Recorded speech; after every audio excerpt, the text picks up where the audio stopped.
Oh Señor, hazme entender y aprenderé tus mandamientos. Amén.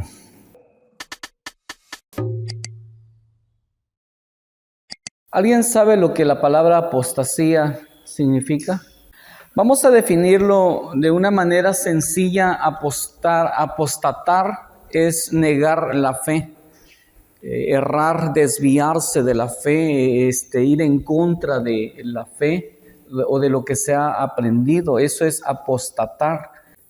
Y todos hemos escuchado referencias acerca del apóstol Pedro, como el que tiene las llaves del cielo. Y muchos de verdad en la religión tradicional, ya no diga en la iglesia tradicional o en la iglesia católica, en la religión católica, iglesia es todo aquel que tiene el sello del Espíritu Santo.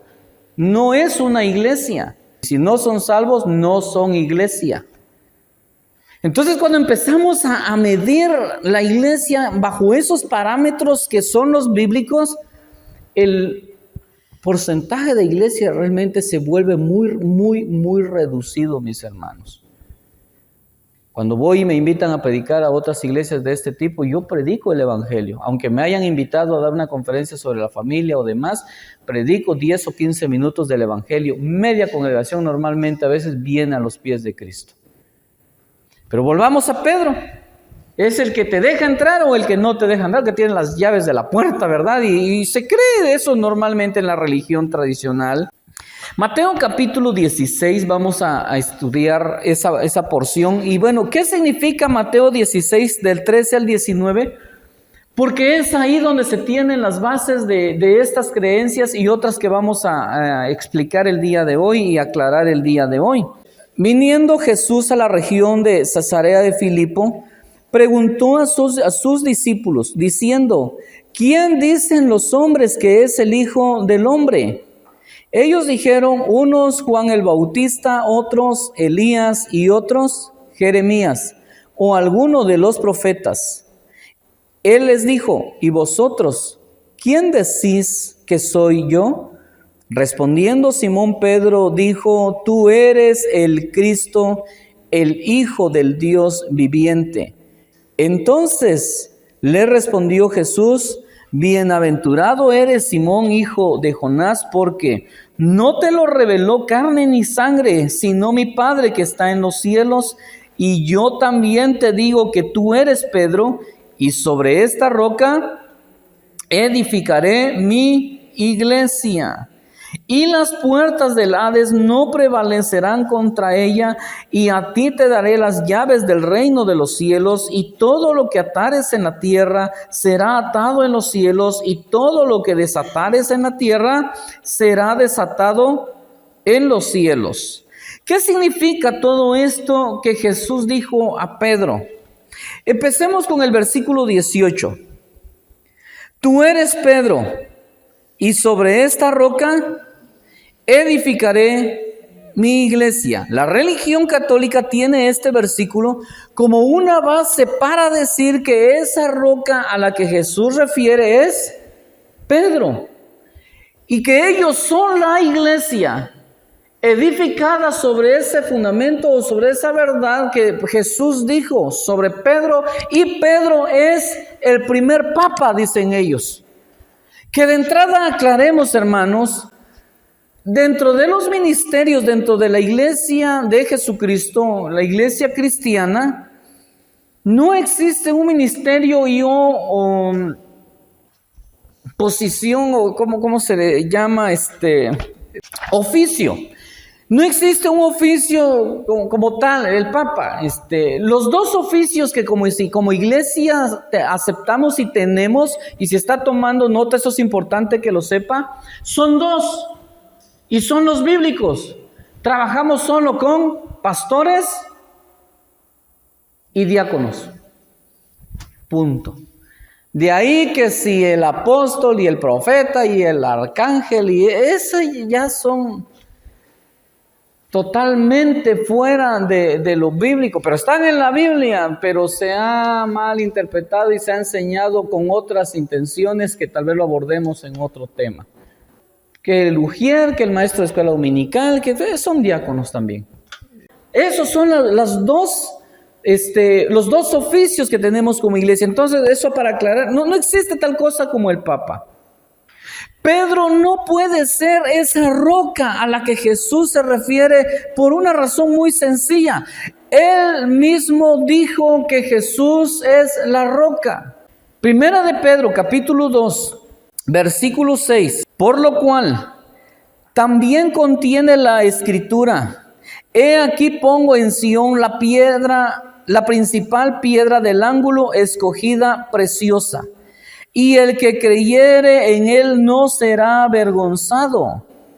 Para vosotros, pues, los que creéis, él es precioso, pero para los que no creen, la piedra que los edificadores desecharon ha venido a ser la cabeza del ángulo. La piedra que los edificadores. ¿Sobre quién se edificó la iglesia y a qué roca o a quién estará refiriendo el apóstol Pedro? Está hablando de Jesucristo, evidentemente. No está atribuyéndose él y diciendo, en ningún momento luego el apóstol Pedro dijo, es que Jesús dijo que yo era la roca. El mismo apóstol Pedro comprendía que el Salvador era Jesús, el Mesías era Jesús, y esa fue la declaración. Tú eres el Cristo, el Hijo del Dios viviente. La piedra, la cabeza del ángulo. Mire, esa piedra mencionada allí se le conocía también, o se le conoce también a través de la historia como la piedra clave. Y es la primer piedra que se cortaba o tallaba tan perfectamente como fuera posible, ya que con ella se alinearían todas las otras piedras. De manera que al ir encajadas perfectamente, esa roca daría soporte para que el arco o la construcción no pudiese moverse. Eso es Jesucristo, la roca que determina todo lo que se está construyendo, la iglesia que se está construyendo. La roca no puede ser Pedro, porque Pedro no podría salvar a nadie por sí mismo. Jesús es el Salvador. Ahora, necesitamos comprender este versículo dentro de su contexto, y vamos a ver el versículo 19, que luego sigue diciendo, y a ti te daré las llaves del reino de los cielos. Hasta ahí nada más. Vamos por partes. Sobre esta roca edificaré mi iglesia. Significa, sobre esta verdad que has dicho de que yo soy el Mesías, yo soy el Cristo, edificaré mi iglesia. Y por lo tanto, dice Jesús, yo soy la roca. Pero luego dice, y a ti te daré las llaves del reino. Pedro recibió las llaves ese día para abrir el reino de los cielos en la tierra. ¿Recuerdan el Padre Nuestro que estudiábamos apenas recién? Venga tu reino, hágase tu voluntad aquí en la tierra como en el cielo. Lo que Jesús, la misión de Jesús era establecer el reino de los cielos en la tierra. ¿Cómo se logra eso? Se logra con la predicación y salvación de los que creen. Y Pedro abre ese reino de los cielos en la tierra con su primer predicación bajo el poder del Espíritu Santo en Hechos capítulo 2, versículo 41. Así que los que recibieron su palabra fueron bautizados y se añadieron aquel día como 3,000 personas. Pedro ahora está abriendo el reino de los cielos en la tierra, estableciendo el reino de los cielos en la tierra por la predicación de la palabra, por la predicación del evangelio. A eso se refería Jesús cuando le dijo, y a ti te daré las llaves del reino. A la apertura del reino en la tierra. No es que Pedro tenga las llaves allá arriba, ¿verdad? Y te va a recibir y dice quién entra y quién no entra. Luego dice, y todo lo que atares en la tierra será atado en los cielos, y todo lo que desatares en la tierra será desatado en los cielos. Si la llave se la están dando para el cielo, ¿por qué dice lo que atares en la tierra? Desatares en la tierra, es porque era para un reino celestial establecido en la tierra. ¿Ya vamos entendiendo? Entonces dice, todo lo que atares en la tierra se desatará en los cielos, todo lo que desatares en la tierra será desatado en los cielos. ¿Qué significa? ¿Tenía Pedro autoridad entonces para perdonar pecados? El primer papa, que es como lo han interpretado en esta religión. Es que mire, justo la palabra desatar en la cultura judía era usado para decir que alguien era libertado del pecado. Ellos tenían ese entendimiento. Pero esto no tuvo que ver ni tiene que ver con la confesión ante un hombre, que es como ellos lo utilizan. Entonces dice todo Pedro, el primer papa, y se le dio la autoridad para atar y o desatar en la tierra, refiriendo al perdón de pecados. De allí que, como él era el primer papa, ahora todos los sacerdotes católicos a la fecha les han otorgado a ellos mismos se han otorgado el derecho de ser los que absuelven de pecado. Pero Pedro no tenía autoridad para absolver a nadie de pecado. Hechos 4, versículo 12. Y en ningún otro hay salvación, porque no hay otro nombre bajo el cielo dado a los hombres en que podamos ser salvos. La única manera en que tú puedes tener pecados perdonados es reconociendo que Jesucristo ya pagó por ellos, creyendo, recibiendo el bautismo del Espíritu Santo que hemos hablado. Es ese primer bautismo que recibimos cuando creemos y somos sellados con el Espíritu Santo. Efesios capítulo 1, versículo 13. Ningún hombre tiene autoridad para perdonar pecados. Marcos capítulo 2, versículo 7. ¿Quién puede perdonar pecados sino Dios? Aquí están cuestionando a Jesús. Pero Jesús estaba perdonando pecados porque Él es Dios. El único autorizado para perdonar pecados es Dios. Ningún papa, ningún sacerdote, no es bíblico. De este pasaje, miren, también se ha tomado base para decir que Pedro fue el primer papa. Entendamos lo siguiente. Como iglesia bíblica y neotestamentaria, y también hemos aclarado qué significa ser neotestamentario, significa que nuestra fe está basada en la gracia. No estamos, escuche esto, no estamos sujetos a ningún sacerdote, obispo, apóstol, etc. No tenemos un líder como existen iglesias hoy que dice y su apóstol, ¿verdad? Y es su apóstol. Y muchas de estas religiones, de nuevo, no voy a decir nuevamente iglesias, ni usted debe manejar ya el término de iglesias, son religiones. De hecho, en el neopentecostalismo se ha adoptado de la misma manera que en el catolicismo este tema. Ellos tienen al papa, estos tienen al apóstol, al que hay que decirle papá también. La misma gata. Y ahí va la gente, ay papá. No estamos sujetos a ningún sacerdote, obispo, apóstol. Nuestra autoridad máxima son, tome nota, Dios y las Escrituras. Punto. Aparte de eso, en la iglesia de Jesucristo, cada uno de nosotros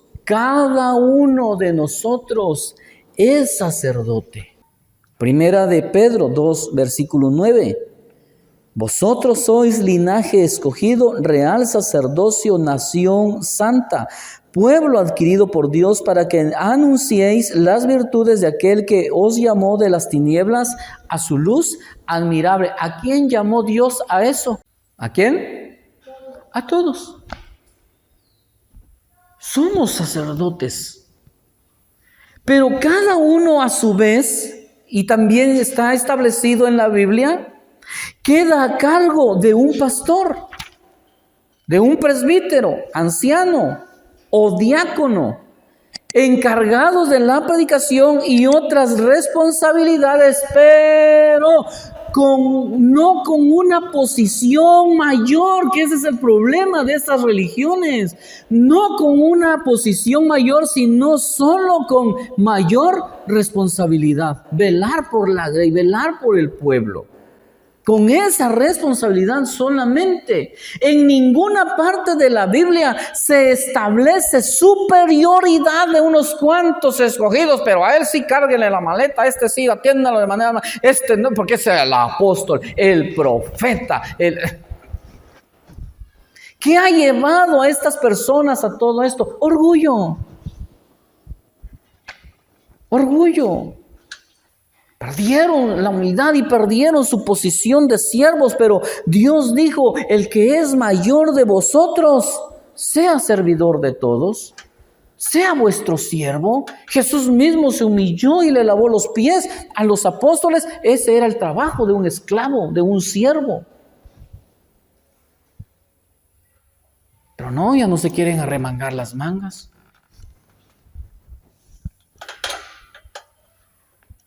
Dijeran en mi rancho, de al tiros. Tan mal y están peor los que lo siguen. Señor, ya estoy entendiendo. Eso es apostasía, mis hermanos. Es lo que estamos viviendo en estos últimos tiempos. Y por enseñanzas de este tipo que siempre les he dado, muchos se han ido porque no les gusta. Vaya, pero se está yendo usted a meter a una iglesia, otra vez a una religión apóstata, donde se va a perder usted y va a perder a sus hijos. Otra cosa, si Pedro fue el primer papa, que ya les expliqué, no existe ese nombramiento u oficio en la iglesia, solo pastor y diáconos. Pero siguiendo el tema, si así fuera y Pedro hubiese sido eso, los papas deberían casarse porque Pedro era casado. Mateo capítulo 8, versículo 14. Vino Jesús a casa de Pedro y vio a la suegra de este postrada en cama con fiebre. ¿Qué significa que tiene suegra? Sí, ni modo que adoptó una. Nomás era casado. Primera de Corintios capítulo 9, versículo 5. Pablo menciona que Pedro llevaba con él a su mujer. Pablo dice, no tenemos derecho de traer con nosotros una hermana por mujer, como también los otros apóstoles y los hermanos del Señor. Y Cefas es Pedro, que a donde iba el Pedro, ahí llevaba a su mujer. O sea, era casado, Pedro era casado. Una iglesia cristiana, una iglesia real de Jesucristo no prohíbe a sus líderes casarse. Al contrario, de hecho hay unas que como doctrina tienen que si no se casan no lo dejan pastorear, tampoco es bíblico. Pero no prohíben a sus líderes casarse. Primera de Timoteo capítulo 3. Del 1 al 2, palabra fiel. Si alguno anhela obispado, buena obra desea, pero es necesario que el obispo sea irreprensible, marido de una sola mujer. Amén. ¿Qué es necesario? Que esté casado.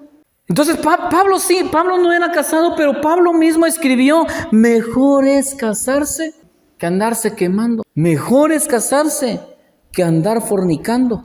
Una ocasión en un hogar donde estábamos y llegaron unos seminaristas, jovencitos seminaristas, que estaban cuchicheando, haciendo planes para que iban a salir, y la señora llegó y les dijo, a ver, dijo usted, Ya los escuché. No, hombre, ¿cómo cree? Dijo, recuerde que nosotros tenemos un llamado. ¿Qué llamado ni qué nada? Dijo, me van a engañar a mí. Si lo hacen esos viejos, no lo haga usted que tan chamacos, les dijo. Todos esos viejos, dijo, son unos mujeriegos, infelices esos. Nomás el padre tal, dijo, ese sí no, dijo, mis respetos para el padre tal. Ese no le gustan las mujeres, a él le gustan los hombres, dijo. Consuelo.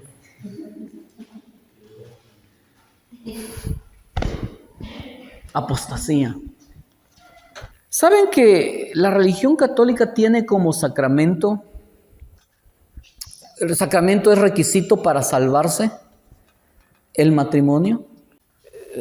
Son 7 y uno de ellos es casarse. El matrimonio es un sacramento. Un mandato que ellos dan y un requisito que ellos dan para que la gente se salve, se lo prohíben a sus mismos líderes.